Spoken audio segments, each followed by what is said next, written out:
বিসমিল্লাহির রহমানির রহিম। আজকে আমি 18তম বেসরকারি শিক্ষক নিবন্ধন স্কুল পর্যায়ের একটা অঙ্ক সলভ করব। অঙ্কটা এসেছিল ৭৯ নম্বর প্রশ্নে। প্রশ্নটা হলো একটি লাঠির মোট দৈর্ঘ্যের 40%। মোট দৈর্ঘ্যের, তাহলে আমরা মোট দৈর্ঘ্যটা করে ধরে নেব কি এক্স। একটি লাঠির মোট দৈর্ঘ্যের 40%, এর সাথে আমরা কিন্তু জানি এর মানে কি ধরা যায়, গুণ 45 মিটার যোগ করলে, তার মানে 45 মিটার যোগ করতে হবে তার সাথে এই মোট লাঠি এক্স এর সাথে 45 যোগ করলে সম্পূর্ণ লাঠির দৈর্ঘ্য পাওয়া যাবে। তাহলে মোট দৈর্ঘ্য, তাহলে আমরা ধরে নিই যে লাঠির দৈর্ঘ্য কত, এক্স মিটার।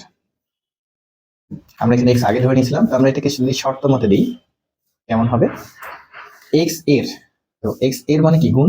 আমরা এখানে যেহেতু জবের জন্য ম্যাথ করছি, তাই আমরা এর শব্দটা না লিখে এই গুণ চিহ্ন ব্যবহার করব। কেন? কারণ আমাদের এখানে কিন্তু আনলিমিটেড সময়, কিন্তু জবের পরীক্ষায় সেখানে কি আমরা কি আনলিমিটেড সময় পাবো? না, পাবো না। সেক্ষেত্রে আমরা এটাকে গুণ ধরবো। তাহলে 40%, কত পার্সেন্ট? 40%। এর সাথে কত যোগ করতে বলেছে? 45। তো এর ইকুয়াল কত হবে? এই লাঠির দৈর্ঘ্য আমরা কত ধরেছি, এক্স, তাহলে এদিকে আমাদের কত হবে, এক্স। এখন এক্স ইন্টু এই 40%কে আমরা লিখতে পারবো, পার্সেন্টের জন্য কত আসবে, 100 ভাগ আকারে আসবে, প্লাস হলো গিয়ে 45 ইকুয়াল এক্স। ওকে, তাহলে আমরা এখানে কি করতে পারবো, এখানে আমরা লিখতে পারবো এটা যে 40x আর এখানে হচ্ছে 45, তার মানে এখানে একটা ভগ্নাংশ আর তার সাথে পূর্ণ সংখ্যা, তার মানে আমাদের এখানে যোগ করতে বলছে। তাহলে আমরা লসাগু কত হবে, 100 যদি হয় তাহলে আমাদের এখানে আমাদের এই সংখ্যার সাথে যেহেতু 100 নিচে আছে, এটা দিয়ে ভাগ দিলে আমাদের 1 হবে। সেই 1 এর সাথে যদি আমরা এই 40x গুণ করি তাহলে আমাদের কত হবে, 40x হবে। এবং 45 এর সাথে যদি আমরা 100 গুণ করি, 100 এর সাথে কোনো কিছু গুণ করা খুবই সহজ, 45 এর সাথে 1 গুণ করলে পারে 45, এবং এই দুইটা শূন্য আছে বলে দুইটা শূন্য ইকুয়াল এক্স। ওকে, তাহলে আমরা এটার সাথে আর গুণ করে দেবো, 40x প্লাস 4500 ইকুয়াল 100x।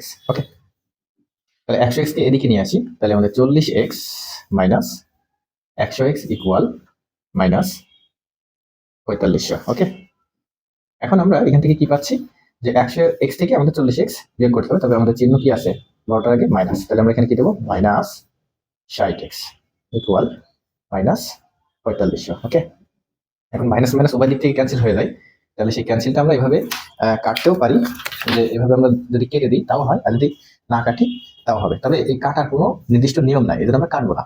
তাহলে এই এক্স ইকুয়াল হবে আমাদের 4500 ডিভাইডেড 60। এই শূন্যর সাথে শূন্য একটা কেটে দিই, যদিও আমাদের কাটাকাটির নিয়ম নাই, তবে আমরা অঙ্কটা সলভ করার জন্য, সহজে করার জন্য আমরা এটাকে কি করবো, কেটে দিব। তাহলে আমাদের থাকছে কত, 4500 না, 4500 না, 450 ডিভাইডেড হচ্ছে 6। এখন এটাকে আমরা কত দিয়ে কাটবো, 2 দিয়ে কাটবো।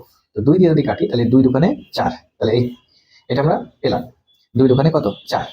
আর এই 5 এর ভিতরে আমাদের 4 পর্যন্ত যাবে, তাহলে এখানেও 2 দোকানে 4, তাহলে 1 থাকলো, সেই একটা যদি আমরা মনে মনে এখানে বসাই তাহলে আমাদের কত হয়, 10। তাহলে আমাদের কত হবে, 5 দোকানে 10, তাহলে এটাকে কেটে দিতে পারবো আমরা, 3 দুগুণ 6 লিখতে পারি।